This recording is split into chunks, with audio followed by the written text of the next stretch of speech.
देखिए दोस्तों, अभी यूपी पुलिस का एग्ज़ाम होने वाला है और यूपी पुलिस की वैकेंसी निकल चुकी है। तो हम इसमें जो है रीजनिंग की आज क्लास स्टार्ट करने वाले हैं। और यहाँ पे जो जितने टॉपिक्स लिखे हुए हैं डाइस से लेकर वेन डायग्राम तक, ये सभी टॉपिक्स यूपी रीजनिंग में, यूपी पुलिस रीजनिंग में पूछी जाएंगी।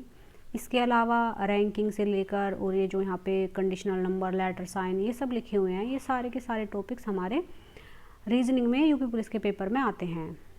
तो ये जितने भी 23 टॉपिक यहाँ पर दिए हुए हैं और इसके अलावा जो हमारे अलग टॉपिक्स हैं, ये सारे टॉपिक्स भी हमारे किस में आएंगे, ये सारे के सारे टॉपिक्स भी हमारे किस में आ जाएंगे, यूपी पुलिस की रीजनिंग में आएंगे।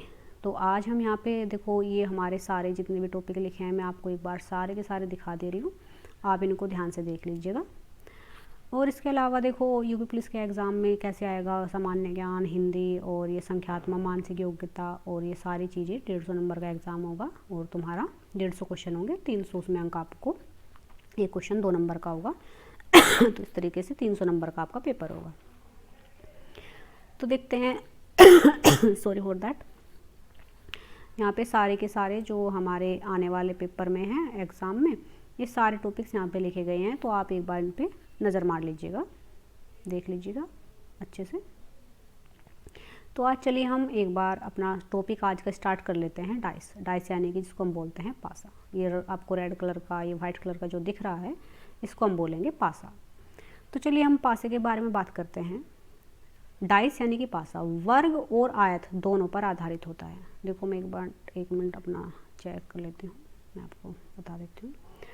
वर्ग और आयत दोनों पर आधारित होता है। हमारा जो पासा होता है वो वर्ग में बना होता है और आयत दोनों तरह से बना हुआ होता है। इस पर संख्या भी लिखी हो सकती है, अक्षर लिखे हो सकते हैं, कोई प्रतीक बना हो सकता है या शब्द भी इस पर लिखे होते हैं। इंग्लिश में पढ़ना चाहे तो it is based on both square and rectangle.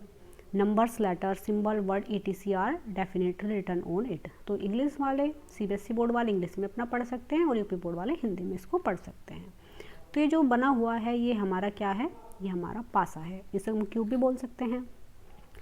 देखो ये जो हमारा डाइस होता है इसकी 6 सतह होती है। देखो 6 सतह कैसे होती है, एक सतह तो ऊपर वाली हो गई, एक सतह ये नीचे वाली हो गई 2, एक ही हो गई 3, एक ही हो गई 4, एक ही हो गई हमारी 5 सतह हो गई। और इसी तरीके से देखो मैं दोबारा गिन देती हूँ, एक ऊपर वाली, एक नीचे वाली, एक ये वाली, एक ये वाली, 4 तो ये हो गई, एक पीछे वाली और एक सामने वाली। तो कितनी सतह हो गई हमारी, 6। यानी कि कमरे को देखो आप, तो कमरे में टॉप और बॉटम हो गया, राइट लेफ्ट हो गया और फ्रंट बैक हो गया। तो इस तरीके से 6 सतह होती है। और कोने कितने होते हैं एक डाइस में, 8 कोने होते हैं। जैसे 1 2 3 4, 4 कोने ऊपर और ये 4 कोने नीचे। यानी कि 4 कोने तो जो छत वाली साइड देखो वे होंगे और 4 होंगे फर्श के नीचे साइड, देख सकते हो आप अपने कमरे की। तो इसमें 8 कोने हो जाएंगे। और भुजा इसमें कितनी होती है, 12 भुजा होती है। गिन लो आप, 1 2 3 4, 4 भुजा तो ये हो गई, 5 6 7 8 9 10 11 और 12। तो 12 भुजा होती है। तो आप कह सकते हैं एक डाइस में 6 फलक होते हैं, 8 कोने होते हैं और 12 भुजा होती है। तो चलिए आगे बात करते हैं। हम इसको आगे देखते हैं। देखो बी से ऐसे बना सकते हैं बायां और डी से हो जाएगा हमारा दायां। जैसे आप इसको ऐसे समझो कि ऊपर का अपोजिट नीचे, बाएं का अपोजिट राइट, सामने का पीछे। यानी कि ऊपर नीचे बाएं दाएं सामने और पीछे, ये हमारी 6 सतह हो गई। ऊपर नीचे की, बाएं दाएं की और सामने पीछे की। देखो आगे हम बात करते हैं। हमेशा एक सतह के विपरीत एक ही सतह होगी। यानी कि हम कह सकते हैं कि मान लिया कि एक सतह यहाँ पे हमारे दिख रही है, तो इसके पीछे जो छुपी हुई सतह होगी वो एक ही होगी। यानी कि एक जो सामने दिख रही है इसके पीछे 2 सतह नहीं छुप सकती। एक सतह के विपरीत एक ही सतह होती है तथा बची हुई जो 4 सतह होंगी वो उस सतह की पड़ोसी या फिर संलग्न या एडजेसेंट होगी। कोई डाइस की कोई भी 2 विपरीत सतह, डाइस की कोई भी 2 विपरीत सतह, विपरीत का मतलब एक जो सामने दिख रही है एक उसके पीछे है, यानी कि अपोजिट और उसकी जो सामने दिख रही है वो। तो 2 विपरीत सतह ना तो कभी एक साथ दिखेंगी और ना ही एक साथ छिप सकती हैं। तो देखो जैसे डाइस के होते हैं, अब यहाँ पे प्रकार पढ़ते हैं। डाइस नॉर्मली 2 तरह की होती है, एक स्टैंडर्ड डाइस और एक होता है नॉर्मल या सिंपल डाइस, मानक पासा और साधारण पासा। देखो मानक पासा क्या होता है, विपरीत सतह का योग हमेशा 7 होता है। जैसे कि मान लिए कि ये डाइस है हमारी, सपोज करो ये हमने यहाँ पे डाइस बना ली है। अब जैसे मान लिया मैंने यहाँ पे लिखा 1, तो 1 के पीछे हमेशा यहाँ पे 6 ही लिखा होगा, 5 के पीछे यहाँ पे 2 ही लिखा होगा, 3 के यहाँ पे 4 ही लिखा होगा, क्योंकि विपरीत सतह का योग हमेशा 7 होगा। तो जो इसके पीछे वाली होगी, इसके अपोजिट जो साइड होगी, हमेशा उसका योग 7 होगा, उसी को मानक पासा कहते हैं। जैसे 1 के विपरीत 6 होगा, 5 के विपरीत 2 होगा और 3 के विपरीत 4 होगा। लेकिन जो साधारण पासा है, इसमें क्या होगा, किन्हीं दो पड़ोसी सतहों का योग 7 होगा। जैसे मान लीजिए डाइस है, देख सकते हैं मैंने डाइस यहाँ पे बना दी है। जैसे मैं यहाँ पे लिखती हूँ 2 और इधर मैं लिख देती हूँ कितना 5, तो ये 5 और 2 मिलकर कितना हो जाएगा 7। जैसे मैं यहाँ लिख देती हूँ 4 और यहाँ पे लिख देती हूँ मैं ऊपर 3, तो इन दोनों का भी योग कितना बन जाएगा 7। यानी कि अगर दो सतह एक साथ दिख रही हैं और उनका योग 7 है तो वो सिंपल डाइस है। लेकिन अगर दो सतह एक पीछे और एक आगे है और उनका योग 7 नहीं बन रहा है तो वो कैसे कहलाएंगे, हमारी मानक पासा। तो चलिए मैं आपको आगे दिखा देती हूँ। नोट करके एक बात याद रखिएगा, अगर पड़ोसी का योग 7 है तो साधारण पासा होगा, और अगर पड़ोसी का योग 7 नहीं है पर ध्यान दीजिएगा, तो वो मानक यानी कि स्टैंडर्ड पासा होगा। ठीक है, तो स्टैंडर्डाइज मैंने आपको बता दिया। इनमें दो विपरीत अपोजिट फेस का योग हमेशा 7 रहेगा और किन्हीं भी दो निकटवर्ती सतहों का योग 7 नहीं होगा। यानी कि जो आगे पीछे राइट लेफ्ट टॉप और बॉटम, इनका योग हमेशा 7 होगा, और जो इनके पास की जो सतह बचेंगी और उनका योग 7 नहीं होगा। जैसे यहाँ पे देखो, यदि यह एक मानक पासा हो तब 1 के विपरीत क्या होगा। तो अब आप देख लीजिए, मानक पासा इसने खुद कह दिया स्टैंडर्डाइज, तो 1 के विपरीत बताना है, तो आपको देखने की जरूरत नहीं है। मैंने बताया था कि मानक पासा होता है जिनकी विपरीत सतहों का योग 7 हो। तो 1 के विपरीत क्या जाएगा 6, क्योंकि 6 + 1 करेंगे तो ही तो 7 बनेगा। तो इसने 1 के विपरीत पूछा है, तो 1 के विपरीत 6। जैसे मान लिया यहाँ पे 1 लिखा है, तो 1 के जो इस साइड लिखा होगा तो यहाँ पे 6 लिखा होगा। ठीक, यहाँ पे 2 लिखा है तो नीचे 5 लिखा होगा, यहाँ पे 3 लिखा है तो यहाँ पे 4 लिखा होगा, ऐसे तो 7 बनेगा। दो विपरीत सतहों का योग 7 होगा मानक पासे में। तो यहाँ पे दिखाई दे रही है, तो इसके जो पीछे यहाँ पे लिखा होगा ना, वो 6 लिखा होगा, तो इसका आंसर हो जाएगा यहाँ पर 6। आगे चलते हैं। ये देखो आगे क्वेश्चन दिया है, 2 के विपरीत फलक पर कौन सी संख्या होगी। तो अब देखो 2 के विपरीत, पहले तो हम ये देख लेते हैं पासा मानक है या साधारण। देखो यहाँ पे 2 लिखा है, यहाँ पे 1 लिखा है, यहाँ पे 4 लिखा है। तो यहाँ पे देखो 4 और 2 तो 6 होते हैं, तो इनका योग तो 7 नहीं बनता। 4 और 1 5 होते हैं, इनका भी योग 7 नहीं बनता। और भाई 2 और 1 देखे तो इनका योग 3 हो गया, तो ये भी 7 नहीं बनता। तो ऐसा हम कह सकते हैं कि ये जो पासा है ये मानक पासा है। मानक पासा क्यों है, क्योंकि अगर यहाँ पे 4 लिखा है ना तो यहाँ पर 3 लिखा होगा, यहाँ पे 2 है तो यहाँ पे 5 लिखा होगा, यहाँ पे 1 है तो यहाँ पर नीचे 6 लिखा होगा। इसलिए विपरीत सतहों का योग हमेशा क्या होता है 7 होता है। तो इसने पूछा है 2 के विपरीत, तो 2 और 5 जोड़ दो तो क्या होता है 7 होता है।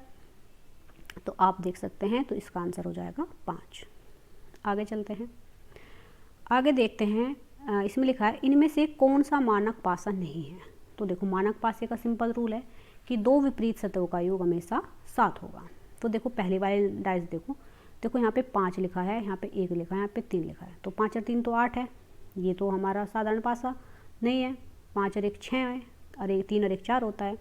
तो अब ये देखो कि हमारा ये मानक पासा है नहीं है, तो ये हमारा मानक पासा हो जाएगा, क्योंकि 5 यहाँ पे 2 लिखा होगा, 3 के इधर 4 लिखा होगा, 1 के ऊपर 6 लिखा होगा, तो ये हमारा मानक पासा हो जाएगा। इसी तरह से यहाँ पे देखते हैं, देखो यहाँ पे लिखा हुआ है 1 और 6, तो दोनों सतह आपस में दिख रही है, यहाँ 1 भी दिख रहा है और यहाँ 6 भी दिख रहा है, तो 6 और 1 दोनों को जोड़ेंगे तो 7 हो जाएगा। तो इसलिए कैसा होगा हमारा साधारण पासा। इसके बाद देखो यहाँ पे 2 लिखा है, यहाँ पे 4 लिखा है, तो 4 2 तो 6 होते हैं, 6 और 4 10 होते हैं, और 6 और 2 8 होते हैं। तो ये हमारा कैसा पासा हो गया, ये हमारा मानक पासा हो गया, क्योंकि 4 के यहाँ पे होगा 3, यहाँ पे हो जाएगा 1 और 2 के तरफ पर हो जाएगा 5। तो विपरीत सतहों का योग हमेशा क्या होगा 7, तो ये हमारा मानक पासा। इसी तरह से यहाँ पे देखो, यहाँ पे 4 2 6, इनका भी हमारा योग 7 नहीं बनता, तो 4 के विपरीत यहाँ पे 3 होगा, 1 के विपरीत यहाँ पे 6 होगा, और 2 के नीचे यहाँ पे 5 हो जाएगा। तो ये भी हमारा कैसा है मानक पासा है। तो इसने पूछा था इनमें से कौन सा मानक पासा नहीं है। तो जहाँ पे भी नहीं है की बात आ जाती है तो आप इसको ध्यान से देखिएगा, ऑप्शन नंबर सेकंड, यानी कि ये जो दूसरा है ये हमारा साधारण पासा है, ये मानक पासा नहीं है। आगे बात करते हैं सिंपल डाइस। अब बात करते हैं सिंपल डाइस की। इनमें किन्हीं दो संलग्न यानी कि एडजेसेंट पड़ोसी सतहों का योग 7 होगा। वही मैंने आपको बताया अभी, देखो पीछे दिखाया मैंने कि भाई ये साधारण पास है क्योंकि इनकी जो पड़ोसी है, 1 इसका पड़ोसी 6 इसका पड़ोसी, तो इनका योग जो है 7 बनेगा। तो इनका योग 7 बन रहा है, तो ये कैसा है, साधारण पासा। आगे चलते हैं। इसने कहा 6 के विपरीत फलक पर कौन सी संख्या होगी, यानी कि अपोजिट पूछा है कि 6 के अपोजिट क्या होगा। तो आप सोचो, देखो 6 और एक 7 बन जाता है, बन गया यहाँ पे 7। तो 7 जब हमारे आमने सामने, मतलब कह सकते हैं जो सामने सतह पर दिखाई दे रही है ना, और इनका योग 7 बन रहा है, ये पड़ोसी हैं उनका योग 7 है, तो ये साधारण पासा है।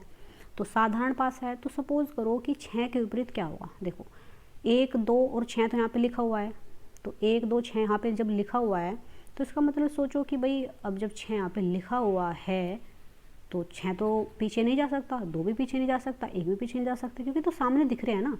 तो इनके पीछे जो बचा वो चला जाएगा। 3 यहाँ पे भाई देखो 3 भी हो सकता है, यहाँ पे 4 भी हो सकता है, 5 भी हो सकता है, यहाँ पे 3 हो सकता है, 4 हो सकता है, 5 हो सकता है, पीछे की साइड भी 3 हो सकता है, 4 हो सकता है, 5 हो सकता है, तो कुछ भी हो सकता है।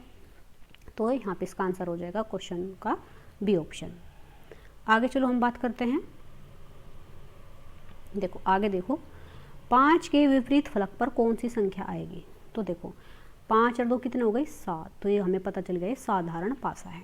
तो भाई जब साधारण पासा है तो यहाँ पे हमारा क्या आ सकता है, यहाँ पे 1 भी आ सकता है। देखो जिसमें 5 आ गया वो तो होगा ही नहीं, क्योंकि 5 तो यहाँ है, 4 आ गया, 4 यहाँ है, वो भी नहीं हो सकता। 2 पर है, यहाँ गया, तो 2 भी ऑप्शन में नहीं हो सकता। तो इसके विपरीत हमेशा या तो 1 आ सकता है, या 3 आ सकता है, या फिर 6 आ सकता है। तो इसका ऑप्शन नंबर ए सही हो जाएगा। चलो भाई आगे हम आगे बात कर लेते हैं इसकी।